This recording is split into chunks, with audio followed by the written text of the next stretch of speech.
बड़ी खबर, इजराइल का लेबनान पर विध्वंसक हमला। बड़ी खबर, हिजबुल्लाह के 20 ठिकानों पर आईडीएफ की बमबारी। हमले में मारा गया हिजबुल्लाह का सीनियर कमांडर। बड़ी खबर, यह देखिए जरा, हमले में मारे गए हिजबुल्लाह के कई लड़ाके। बड़ी खबर, बॉर्डर से 30 किलोमीटर अंदर लेबनान में बमबारी इस वक्त की बड़ी खबर।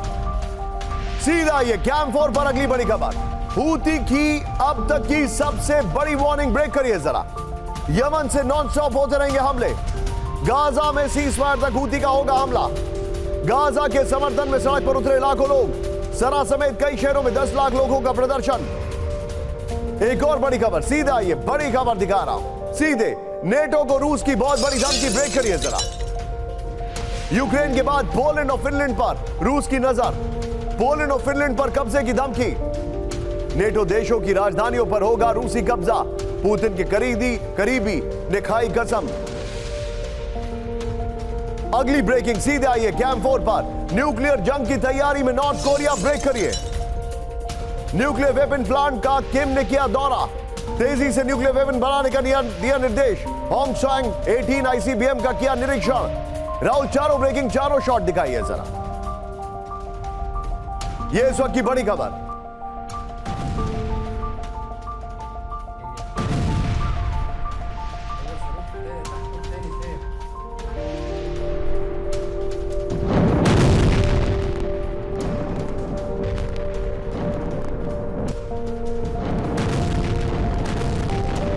चारों खबरों के साथ सीधे चलिए शंकर प्रसाद सर के पास राहुल, और बीच में उस विंडो को भी रोटेट करते रहिएगा। सर, जो तस्वीरें अभी आ रही हैं, जो क्यास अभी दिखाई दे रहा है, मैं आपसे समझना चाहूंगा, जंग हर लेवल पर बढ़ गई है, नंबर 1। नंबर 2, नेटो के साथ एग्रेशन बढ़ गया है।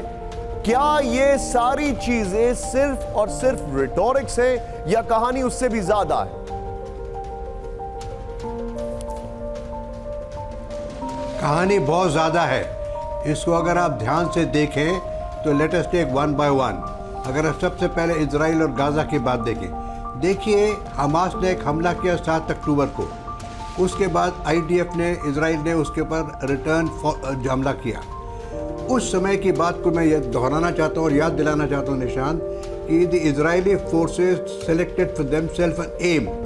सबसे बड़ी ज़रूरी बात होती है सही M.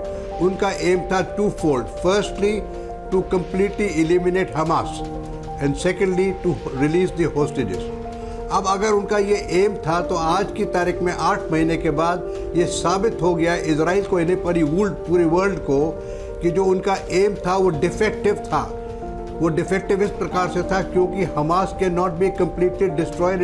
It's an idea, it's a concept, it can not be destroyed. Not only that, उसके साथ साथ उन्हें ये भी सोचना चाहिए था कि हिजबुल्लाह और हूती भी एग्जिस्ट कर रहे हैं, उसको भी फैक्टर करते तो शायद एम बनाने में कुछ तब्दीली आती।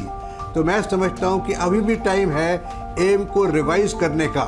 उसके लिए जो भी वो स्ट्रैटेजी बनाना चाहते हैं करें, लेकिन एक बात दिमाग में सही होनी चाहिए डिसीजन मेकर्स इन इजराइल, कि हमारा फाइनल एम है क्या। अंडरस्टूड। उस एम को अगर क्लैरिटी मिल गई तो लड़ाई का कुछ डायरेक्शन मिल सकता है, नहीं तो इसी तरीके से लड़ाई चलती रहेगी।